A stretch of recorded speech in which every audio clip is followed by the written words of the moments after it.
نحمده ونصلي على رسوله الكريم أما بعد أحسن الكلام كلام الله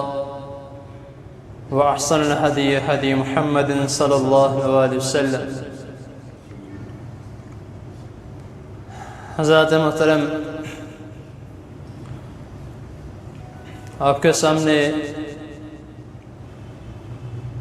باب المساجد، مساجد کا بیان، مساجد کا احترام، مساجد کے آداب اختصار کے ساتھ بیان کیے جا رہے ہیں۔ جس طرح ہم اپنے گھروں کا خیال رکھتے ہیں،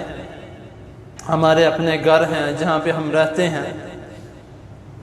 سوتے ہیں، اٹھتے ہیں، جاگتے ہیں، سب کچھ کرتے ہیں، بہت ہی افسوس کی بات ہے کہ اس طرح ہم اللہ کے گھر کا خیال نہیں رکھتے۔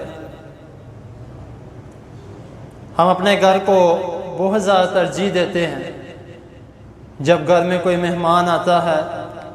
تو اس کو صاف ستھرا رکھتے ہیں۔ گھر میں کوئی مہمان آتا ہے تو اس کو اپنی کسی چیز کو ہاتھ لگانے نہیں دیتے کہ بھائی تم نے یہ کام نہیں کرنا، یہ نہیں کرنا، یعنی کہ اپنے گھر کی ایک جو کہتے ہیں اس کو رولز ہوتے ہیں کہ جس کے گھر جانا ہے اس کے مطابق چلنا۔ تو لیکن ہم یہ کام اللہ کے گھر کے ساتھ نہیں کرتے۔ ہم مسجد میں آتے ہیں لیکن مسجد کا حق ادا نہیں کرتے۔ مسجد میں نماز پڑھتے ہیں تو نماز پڑھتے ہیں، ذکر و اذکار کرتے ہیں، اللہ کی عبادت کرتے ہیں، لیکن مسجد میں آ کر اس مسجد کا حق ادا نہیں کرتے۔ تو اکثر آپ نے دیکھا ہوگا کہ اس طرح ہوتا ہے کہ مساجد میں کوئی گاڑی گم ہو جائے یا کوئی موٹر سائیکل گم ہو جائے تو باہر سے لوگ آتے ہیں، آ کے اعلان کرتے ہیں کہ فلاں فلاں نمبر پلیٹ ہے، یہ فلاں گاڑی ہے، فلاں موٹر سائیکل ہے، گم ہو گئی ہے، تو اعلان کر رہے ہیں کسی کو ملے تو اس نمبر پر یا اس جگہ پر پہنچا دے۔ نبی کریم صلی اللہ علیہ وسلم نے سختی سے اس بات سے منع فرمایا۔ وہ کیونکہ نبی کریم صلی اللہ علیہ وسلم کی حدیث ہے، حضرت ابو ہریرہ رضی اللہ تعالیٰ عنہ اس کے راوی ہیں، اور مسلم میں حدیث نمبر 1260 میں اس حدیث کو بیان کیا گیا کہ نبی کریم صلی اللہ علیہ وسلم فرما رہے ہیں کہ اگر تمہارے سامنے، حضرت ابو ہریرہ رضی اللہ تعالیٰ عنہ بیان کر رہے ہیں کہ آپ صلی اللہ علیہ وسلم ہمیں فرما رہے ہیں کہ اگر کبھی ایسا ہو کہ تمہارے سامنے مسجد میں کوئی شخص آ کے یہ اعلان کرے کہ میری فلاں چیز گم ہو گئی ہے، تو اگر اس کو یہ دعا دو، یعنی بد دعا دو کہ اللہ کرے تمہاری یہ چیز ملے ہی نہ۔ اب یعنی کہ اتنا سخت منع ہے کہ نبی کریم صلی اللہ علیہ وسلم خود فرما رہے ہیں کوئی شخص کو یہ کہو کہ اللہ کرے تمہاری وہ چیز ملے ہی نہ۔ وہ کیوں؟ نبی کریم صلی اللہ علیہ وسلم فرما رہے ہیں کہ مساجد اس لیے نہیں بنائی گئی کہ وہاں پہ اعلان کیا جائے یہ ہو گیا، فلاں ہو گیا، یہ کرنا، وہ کرنا۔ مساجد کس لیے بنائی گئی ہیں؟ اللہ تعالیٰ کی عبادت کے لیے، اللہ کے ذکر کے لیے بنائی گئی۔ اب اکثر یہاں پہ یہ بھی سوال اٹھتا ہے کہ اکثر مساجد میں یہ اعلان ہوتا ہے کہ کوئی بچہ گم گیا، کوئی بچہ، اکثر اس طرح ہوتا ہے کہ مسجد میں اعلان کیا جاتا ہے کہ فلاں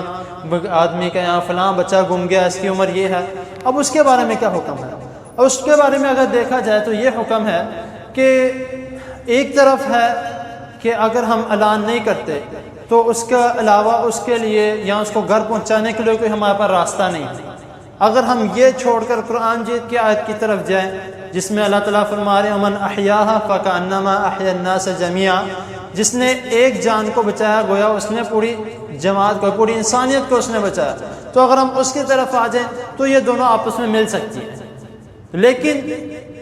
بلا وجہ یا کوئی ایسی چیز جس کے بارے میں ہم آ کے اعلان کرتے ہیں۔ ہاں، اکثر یہ بھی سوال آگے اٹھتا ہے کہ اگر مسجد میں کوئی چیز گم جائے، مثال کے طور پہ وضو کر رہے ہیں، وضو کے دوران کوئی اپنی اینک بھولا ہے یا کوئی اپنی گھڑی بھولا ہے، اس طرح کوئی چیز بھولا ہے، تو اس کے لیے وہ مسجد کے اندر ہے۔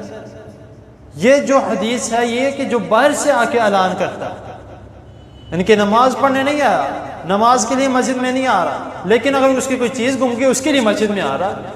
تو باہر سے آ کے اگر کوئی اعلان کرتا ہے کہ میری فلاں چیز گم گئی ہے، میرا یہ ہو گیا، اس کے بارے میں یہ دعا۔ اگر مسجد کے اندر کوئی مثال کے طور پر کوئی چیز گم ہو جاتی ہے وہ آ کے پوچھ سکتا ہے، یا اگر امام صاحب ہیں وہ کوئی بندہ آگے ان کو پکڑا دیتا ہے کہ امام صاحب یہ میں مسجد میں وضو کر رہا تھا تو یہ کوئی چیز کسی کی گم گئی ہے، تو امام صاحب نماز کے بعد یہ کہہ سکتے ہیں کہ فلاں بندے کی چیز ہے، یہ پڑی ہے، یہ آ کے لے جائے، اتنا کہہ سکتے ہیں۔ لیکن اس کے علاوہ باہر سے آ کے یہ نبی کریم صلی اللہ علیہ وسلم نے اس کے بارے میں منع فرمایا، تو ہمیں خیال رکھنا چاہیے کہ جس کے بارے میں جس طرح ہم اپنے گھروں کا خیال رکھتے ہیں، احترام کرتے ہیں، اس طرح مساجد کا اس سے بھی زیادہ احترام کرنا چاہیے، وہ کیونکہ وہ ہمارے گھر ہیں، یہ اللہ تعالیٰ کا گھر ہے۔ تو اللہ تعالیٰ کے حضور دعا ہے اللہ تعالیٰ ہمیں صحیح دین کو سمجھنے کی اور اس پر عمل کرنے کی توفیق عطا فرمائے۔ جزاکم اللہ خیر۔